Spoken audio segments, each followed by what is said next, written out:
आज उस काउंटडाउन के आउटकम की पड़ताल करेंगे जिससे पूरी दुनिया दहली हुई है। रूस के राष्ट्रपति व्लादिमीर पुतिन ने पिछले 24 घंटे में कई ऐसे फैसले किए हैं जिससे यह तय माना जा रहा है कि अगले कुछ घंटे में ही यूक्रेन जंग में कोई बड़ा ट्विस्ट आने वाला है। दरअसल रूस कुछ हफ्ते में यूक्रेन जीतने के ख्वाब से जंग में उतरा, लेकिन यूक्रेन के पलटवार ने रूस को हैरान कर दिया। अब जंग पुतिन की साख का सवाल बन गई है और जंग की आंच उनकी कुर्सी तक भी पहुंच रही है। इसीलिए पुतिन ने जंग में पूरी ताकत तो झोंक ही दी है, लेकिन इससे भी जब बात नहीं बन रही तो पुतिन अब नया ब्लूप्रिंट लॉन्च करने जा रहे हैं।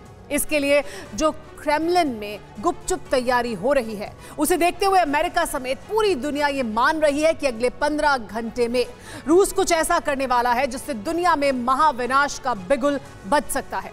आखिर क्यों हुआ है वर्ल्ड वाइड अलर्ट? क्या पुतिन करने वाले हैं एटमी वॉर का ऐलान? इसी की पड़ताल सुपर प्राइम टाइम की इस वर्ल्ड एक्सक्लूसिव रिपोर्ट में होगी।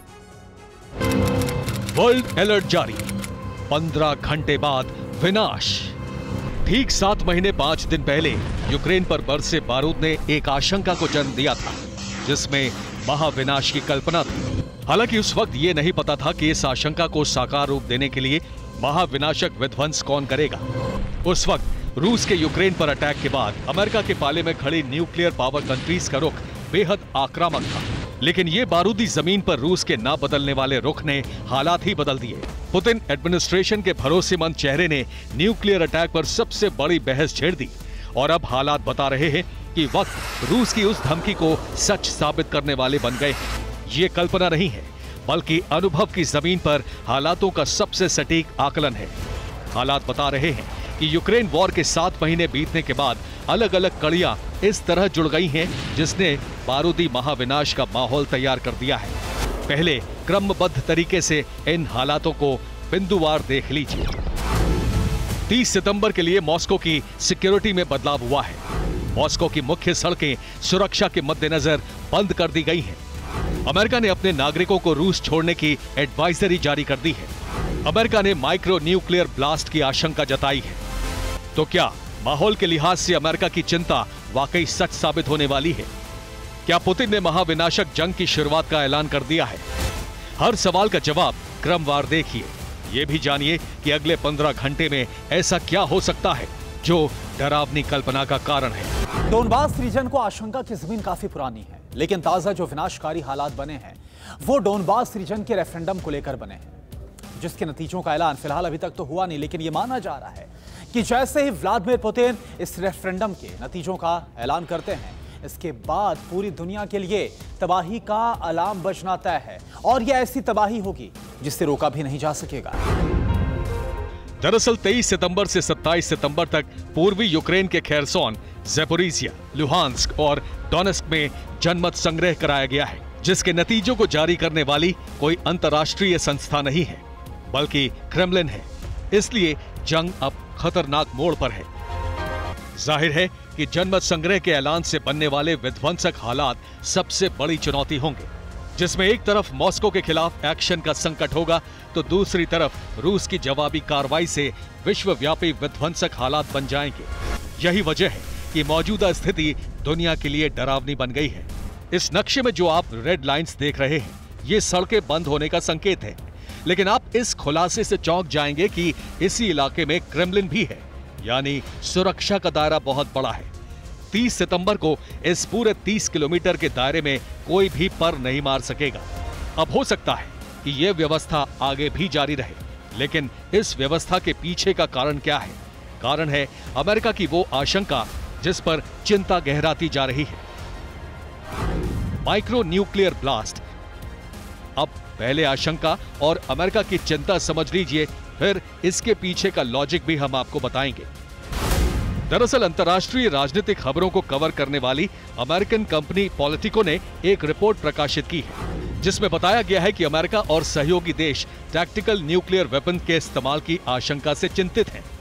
पॉलिटिको ने 5 पूर्व और वर्तमान अधिकारियों के हवाले से खबर प्रकाशित करते हुए बताया है कि यूक्रेन पर रूस के माइक्रो न्यूक्लियर अटैक का पता लगाने में भी मददगारों को देर हो सकती है।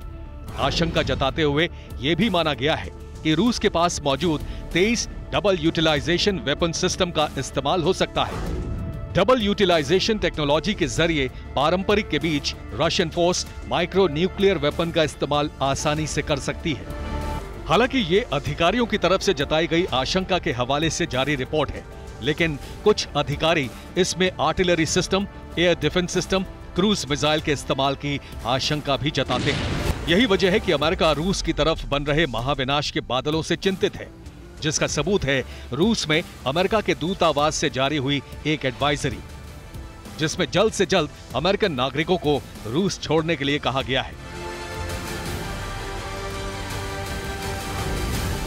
अमेरिकन नागरिकों के लिए जारी एडवाइजरी में साफ शब्दों में बताया गया है कि रूसी सरकार ने हमले के लिए नागरिकों की सेना में भर्ती शुरू कर दी है और इन हालातों में रशियन सरकार अमेरिकन नागरिकता को अस्वीकार कर सकता है। सिर्फ इतना ही नहीं, अमेरिकन नागरिकों को कॉन्सुलर सहायता देने से भी इनकार किया जा सकता है। वहीं अमेरिकी दूतावास की सीमित सेवाओं की वजह से मदद मिलने में दिक्कत का सामना करना पड़ सकता है। इसलिए अमेरिकन नागरिक जल्द से जल्द रूस छोड़ दें। वहीं हालातों के मद्देनजर रूस से अमेरिका की यात्रा शुरू करने से पहले जारी की गई सलाह भी पढ़ लें। इसमें रशियन वीजा, अमेरिकन पासपोर्ट और लीगल आइडेंटिटी कार्ड किसी भी हालत में कहीं ना छोड़ें। अमेरिका से जारी एडवाइजरी के मुताबिक रूस में रह रहे अमेरिकन को यह साफ तौर पर बता दिया गया है कि आकस्मिक निकासी के दौरान वो एक ऐसा प्लान जरूर तैयार कर लें जो अमेरिकी गवर्नमेंट पर निर्भर ना हो। मतलब रूस में रह रहे अमेरिकन को यह साफ तौर पर बता दिया गया है कि रूस में अब हालात बेहद ही विध्वंसकारी हो चुके हैं। लेकिन सवाल अभी वही है कि रूस के न्यूक्लियर अटैक वाली आशंका के पीछे लॉजिक क्या है? लॉजिक है रूस के डॉनबास रीजन में जनादेश वाले नतीजों के खिलाफ यूक्रेन, यूरोप और अमेरिका का एक्शन, जिसके जवाब में रूस माइक्रो न्यूक्लियर वेपन का इस्तेमाल कर सकता है। और ऐसा होता है तो फिर न्यूक्लियर पावर्ड कंट्रीज भी खामोश नहीं बैठ सकती। यानी ये ठीक वैसे ही होगा जैसी अमेरिकन प्रेसिडेंट बाइडेन ने धमकी दी है। न्यूक्लियर अटैक का अंजाम बहुत बुरा होगा। लेकिन क्या रशियन प्रेसिडेंट मानेंगे? ये दो तस्वीरें ध्यान से देखिए। इसमें मोबिलाइजेशन की पहली तस्वीर बताती है कि डॉनबास रीजन की उन 4 जगहों पर अतिरिक्त रूसी सेना की तैनाती पूरी तरह तय हो चुकी है, जहां जनमत संग्रह किया गया है। और दूसरी तस्वीर मॉस्को की है, जहां पसरा सन्नाटा बता रहा है कि 30 सितंबर को जनमत संग्रह के नतीजों का ऐलान क्रेमलिन के मन मुताबिक होने वाला है। बस इस फैसले को अब सुनना बाकी है, जो प्रेसिडेंट पुतिन के लिए आयोजित एक कार्यक्रम में भारतीय समय अनुसार दोपहर 3 बजे होगा। मतलब साफ है कि जो पुतिन चाहेंगे वही करेंगे, फिर चाहे तो करोड़ों अरबों जिंदगियां ही तबाह क्यों ना हो जाएं। और ये कल्पना नहीं है, बल्कि रशियन आर्मी के अधिकारियों के बीच हो रही बातों से जाहिर होता है। इस बातचीत का इंटरसेप्ट किया गया एक अंश देखिए। У нас наступление вот это вот забуксовалось, мы проигрываем войну. Ну, а так у нас 50% полка уже не было. Путин дурак Киев хочет взять, а у нас это не получится никак. सुना आपने, रशियन आर्मी के 3 अधिकारियों के बीच हुई बातचीत का ये एक अंश है। इसका मतलब ये है कि प्रेसिडेंट पुतिन अब जो भी कर रहे हैं वो उनके दिमाग की उपज है और इसके लिए वो कोई भी कीमत चुकाने को तैयार है। लेकिन ना तो पुतिन के आदेश की कोई अवहेलना कर सकता है, ना ही उन्हें समझा सकता है। जो हो सकता है वो सिर्फ इतना कि पुतिन अपने देश के लोगों को हालात पक्ष में होने का भरोसा दे सकते हैं, लेकिन इसके लिए उन्हें मदद लेनी पड़ी देश के सबसे बड़े धर्मगुरु की। यूक्रेन पर हमले के बाद बने हालात में पीछे हट रही रशियन फोर्स का मनोबल बढ़ाने और कर्तव्य याद दिलाने के लिए धर्मगुरु पुतिन की मदद कर रहे हैं।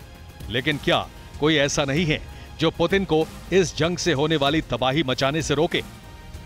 वो देश है रूस का पारंपरिक मित्र भारत और अवसरवादी चीन। इसका खुलासा किया है उसी पॉलिटिको साइट ने जिसका जिक्र इस रिपोर्ट में है। दावा किया गया है कि अब अमेरिका पुतिन को मनाने के लिए भारत और चीन को मध्यस्थता के लिए कह सकता है।